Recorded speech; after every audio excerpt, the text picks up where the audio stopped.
Why Humans Avoid War, Part 27. Written by Space Paladin 15. Read by Daniel Million. Kylon Point of View.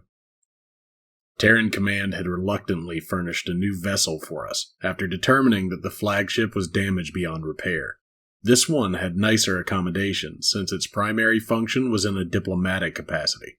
Its maiden voyage would be tonight, as the humans were hosting an ensemble of Federation dignitaries and officers. The plan was to give a brief overview of Earth's military history, as well as its current arsenal.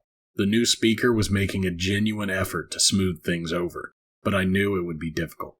Many of the representatives still struggled with the truth, and Eula's death had raised new suspicions, especially since Ambassador Johnson had been in the room when she was killed. While security footage of the assassination showed BM pulling the trigger, that hadn't stopped conspiracy theorists from claiming the Terrans had orchestrated the whole thing, that the altercation between the Ambassador and the Devourer was staged. To be honest, I wasn't convinced they were wrong. Not that it would bother me if the humans were behind it.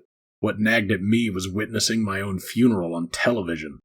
I felt like a traitor to the Jatari, and that thought made me sick to my stomach.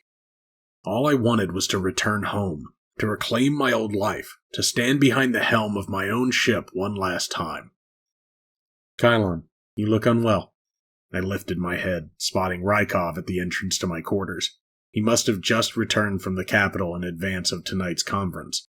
Between his bloodshot eyes and the splint on his nose, I thought he looked worse than I did. I forced a smile. Welcome back, Mikhail. Or is that General Rykov now? He winced. I'm sorry. I never meant to steal your job. I haven't accepted yet. Don't be stupid. You deserve it. I don't know that I do, but thank you. Anyhow, I just wanted to let you know. You should be off the ship within the hour. It wouldn't be good for either of us to field questions about how you came back from the dead. I figured as much. Good. There's a shuttle waiting for you in the hangar bay. I've made arrangements for you to spend a couple days planetside. Might help you to adjust to human culture, and at worst, it's paid time off. Anything beats dealing with politicians. You have fun with that. At least these ones aren't... shouldn't speak ill of the dead. The mention of Eula piqued my curiosity, but I figured I should refrain from asking about her. If the Terrans did arrange her assassination, then it wasn't a subject they wanted to discuss. Learning their secrets never ended well at any rate. It was how I got stuck here in the first place. When it came to the humans, some questions were best left unanswered. I stared at the floor, trying to quell the resentment brewing in my mind. We probably shouldn't speak about her at all. Rykov must have read something in my expression because his eyes narrowed. You want to know if we killed Eula, don't you? As far as I know, we weren't directly involved. That implies you were indirectly involved, I pointed out. Well, I feel sorry for Byum. A remorseful expression crossed his face, and his voice became subdued. I sensed something was off the last time he was here, after the refugee camp was destroyed, but I never thought this would be the result. Nobody could have expected that. I mean, how did he even get a gun into the hall in the first place?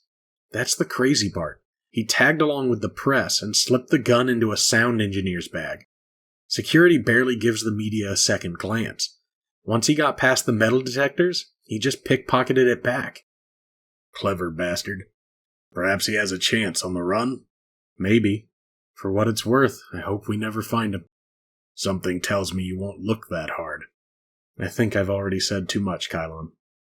I fought back the scathing reply in my head, which was that it didn't matter. There was no love lost between Eula and the Terrans. Of course they wouldn't be chomping at the bit to bring her killer to justice.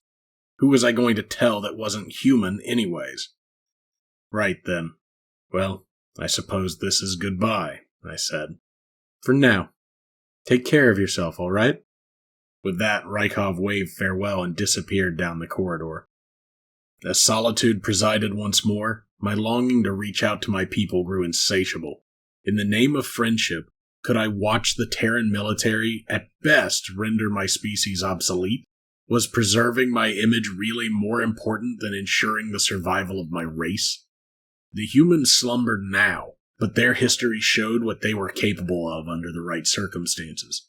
It seemed unlikely they would set off a supernova in the middle of the night, but the problem was that they could. The only way to counter such a possibility was to catch up to their technology, like how Earth had superweapons tucked away just in case. If the worst came to fruition, the Jatari deserved a fighting chance. Risks be damned, this was my final service to my planet. I fetched a razor from my go bag and sliced it across the palm of my hand. Then my fingers uncorked an empty water bottle and I allowed my blood to drip into the container. The nanites sealed off the wound with haste, but not before a usable sample had seeped to the bottom. I pried a piece of paper from my notepad and laid it out on my desk. As I fished out a pen, the words seemed to flow from my hand of their own volition. The new arms race is upon us. The entire Federation is scrambling to imitate human technology, but with this blood sample, we can be the first. This is just a taste of their classified genetic engineering project. Research in this field should stay our little secret. Building an arsenal should be the primary focus, but as you can see, there are civilian uses for the nanites as well. Medicine, construction. Just don't let the humans see we've caught up.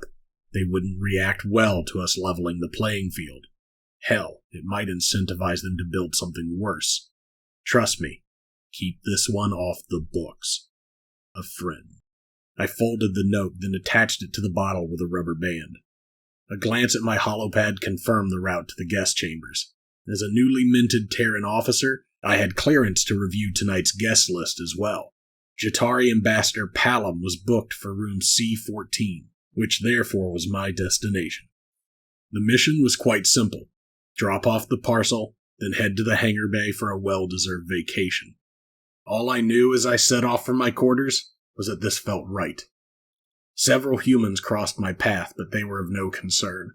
As long as I acted normal, I knew they wouldn't give me a second glance. My detour to room C-14 was brief anyways. In and out, before any onlookers could develop suspicions. It took only a few seconds to slip the package beneath Palom's pillow, and then I carried on to the hangar bay as planned.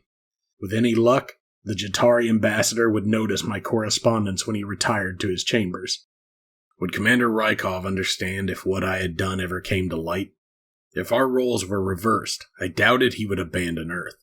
Perhaps in my position he would have taken similar actions. It was too much to ask of a soldier to turn his back on those he swore to protect. The potential consequences of my decision were not to be understated. I knew that. We were dealing with the humans' warfare, the kind without honor and without winners. This breach not only risked incurring the Terrans' anger, but also elevated the chance of galactic destruction. The more parties that possessed nanite weapons, the more likely it was that someone would use them. But those dangers could be dealt with at a later date. It didn't matter that we were living in a tinderbox unless someone created a spark. I was going to put the terrible things I had witnessed out of my mind in the hopes that one day they would truly be forgotten. Today, it was my intention to live it up, and hope the humans stayed friends for a little while longer. Why Humans Avoid War, Part 27. Written by Space Paladin 15. Read by Daniel Million. This concludes Book 1 of Why Humans Avoid War.